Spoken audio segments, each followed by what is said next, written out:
आज हम इस वीडियो में जानेंगे कि बेयर एक्ट कैसे पढ़ें, बेयर एक्ट को कैसे समझा जाए। बहुत सारे लॉ स्टूडेंट्स, फ्रेश काउंसिल्स को बेयर एक्ट पढ़ने में प्रॉब्लम आती है। बहुत सारे न्यू बिगनर्स लॉ स्टूडेंट्स के मन में ये ख्याल आते हैं कि हम बेयर एक्ट क्यों पढ़ें, क्या हम बेयर एक्ट को स्किप कर सकते हैं या फिर can we replace bare act with the author's book. The answer of all these questions are a big no. ना ही आप बेयर एक्ट को ऑथर की बुक से रिप्लेस कर सकते हैं और ना ही आप बेयर एक्ट को स्किप कर सकते हैं। ऐसा क्यों? ऐसा इसीलिए क्योंकि जो बेयर एक्ट होता है वो एक ट्रू लॉ होता है और ऑथर की बुक्स इन्हीं बेयर एक्ट को इंटरप्रेट करके अपनी बुक्स में लिखते हैं जो कि डिफरेंट भी होते हैं। आपको एक छोटा सा एग्जांपल देना चाहूँगी मैं मुस्लिम पर्सनल लॉ से। मुस्लिम पर्सनल लॉ में रिलेटिव प्रोहिबिशन ऑफ मैरिज है, उसके अंदर एक प्रोविज़न है जो मैरिज विद इन इक्वल्स नहीं परफॉर्म की गई हैं वो according to Mulla law irregular है और according to Amir Ali valid है। कंडीशन ये है कि हाँ, आमिर अली में वो बाद में जाके कोर्ट में एनल करवा सकते हैं but for the time being वो वैलिड रहेगा।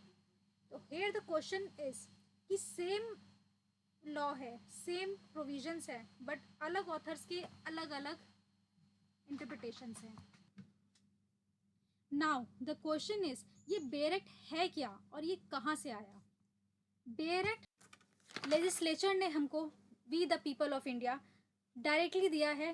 बेयर एक्ट का मतलब होता है अनकवर्ड सेट ऑफ रूल्स जिसमें कोई इंटरप्रिटेशन, कमेंट्री कुछ नहीं होता, सिर्फ बेयर ट्रू या ये कह सकते हैं रॉ लॉ होते हैं जो लेजिस्लेचर ने दिया है। नाउ द क्वेश्चन इज कि अब हम इसको कैसे समझें, कैसे पढ़ें।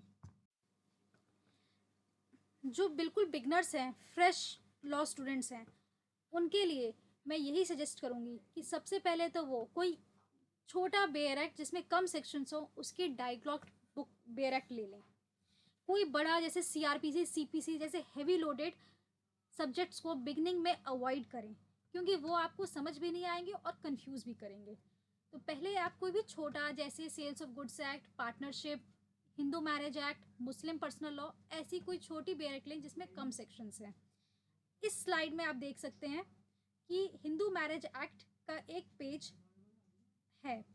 ये डायलॉग बुक है जिसमें एक साइड इंग्लिश है और एक साइड हिंदी में लिखा हुआ है। इस तरह की बुक आपको हेल्प करेगी मीनिंग समझने में, उस प्रोविजन का मतलब समझने में। Second method can be case laws. Case laws जो केसेस हेल्ड हुए हैं उस प्रोविजन से रिलेटेड।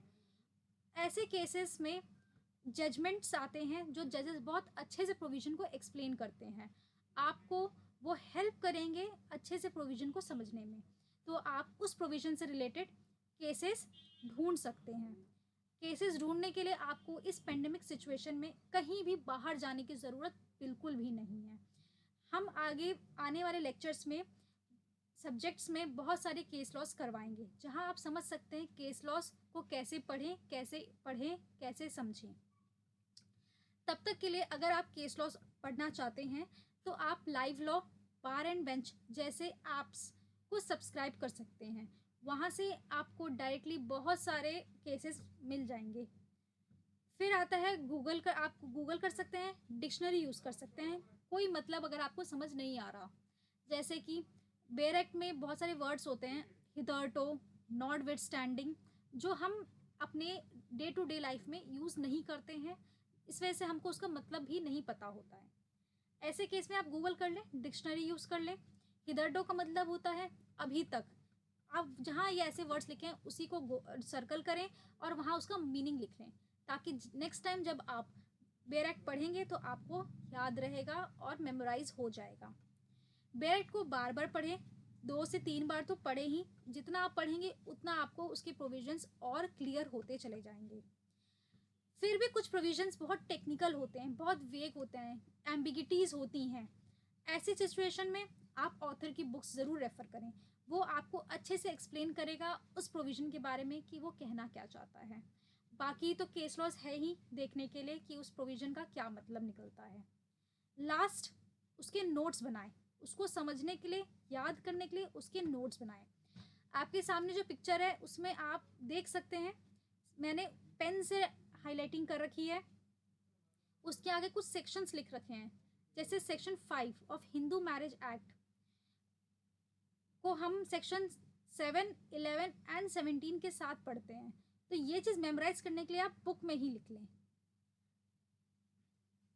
उसके लिए नीचे जैसे मैंने आप देख सकते हैं येलो कलर का एक स्लिप लगा है, उस तरह के पेपर नोट्स आप पेस्ट कर सकते हैं। उसमें अपने कुछ इंपॉर्टेंट लाइंस लिख सकते हैं, वर्ड्स लिख सकते हैं, कोई केस लॉज रिलेटेड लिख सकते हैं। बेयर एक्ट में ही लिखें आप, ताकि जब भी नेक्स्ट टाइम पढ़ें आप उसको रेफर कर सकते हैं। आप उसके लिए अलग रजिस्टर भी बना सकते हैं। कोई भी प्रोविजन याद करना है तो उसके एसेंशियल एलिमेंट्स लिख लें, जैसे कि section 5 conditions of for a valid marriage. इसमें प्रोविजंस है, जैसे सेक्शन 5 सेक्शन 1 में कहते हैं बाइगमी इज प्रोहिबिटेड। सेक्शन 2 में है unsoundness of mind, incapacity to give consent. इन सब केसेस में मैरिज वैलिड नहीं मानी जाएगी। इस तरह के मेन पॉइंट्स आप अंडरलाइन कर लें, मेमोराइज कर लें। Bigamy, unsoundness of mind, minor marriage is also not valid. फिर सपिंदा रिलेशनशिप्स, प्रोहिबिटेड डिग्रीज के अंदर जो रिलेशनशिप्स होती हैं, ये सारे मैरिजेस वॉइड होते हैं। अब लॉ को कैसे इंटरप्रेट किया जाए, उसके लिए भी कुछ रूल्स हैं। Interpretation of statutes, main rule है आपका गोल्डन रूल, मिस्चीफ रूल और लिटरल इंटरप्रिटेशन। इसमें लिटरल इंटरप्रिटेशन में होता है जैसा लिखा है वैसा मान लीजिए, उसमें कोई अगर मगर कुछ नहीं। जैसे section 5 of Hindu marriage act में लिखा है marriage between 2 Hindus will be valid, तो इसको एज इट इज़ पढ़े। इसमें कोई अगर मगर ना हो कि 2 हिंदूज, एक हिंदू है दूसरा दूसरे रिलीजन का है, simply 2 Hindus marriage will be valid. इसे कहते हैं लिटरल इंटरप्रिटेशन, जैसा लिखा है वैसा मान लीजिए। इसी के रेफरेंस में है गोल्डन रूल। अगर कोई लेजिस्लेचर द्वारा एरर है उसको आप अपने आप रेक्टिफाई करें, उसका पर्पस समझते हुए कि लेजिस्लेचर कहना क्या चाहता है।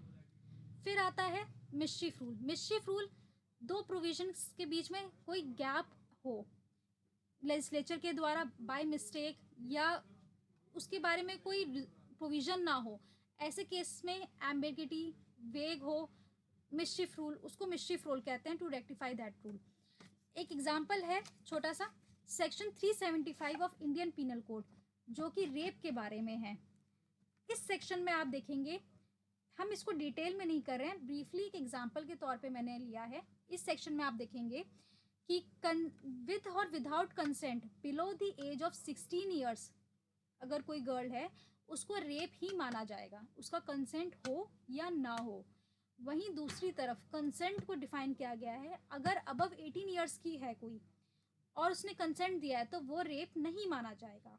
तो इसमें एक एम्बिगिटी है, गैप है कि 16 से 18 के बीच की जो गर्ल होगी उसका क्या होगा, उसकी कंसेंट वैलिड होगी या नहीं, उसका कंसेंट देने के बाद भी क्या वो रेप माना जाएगा या नहीं।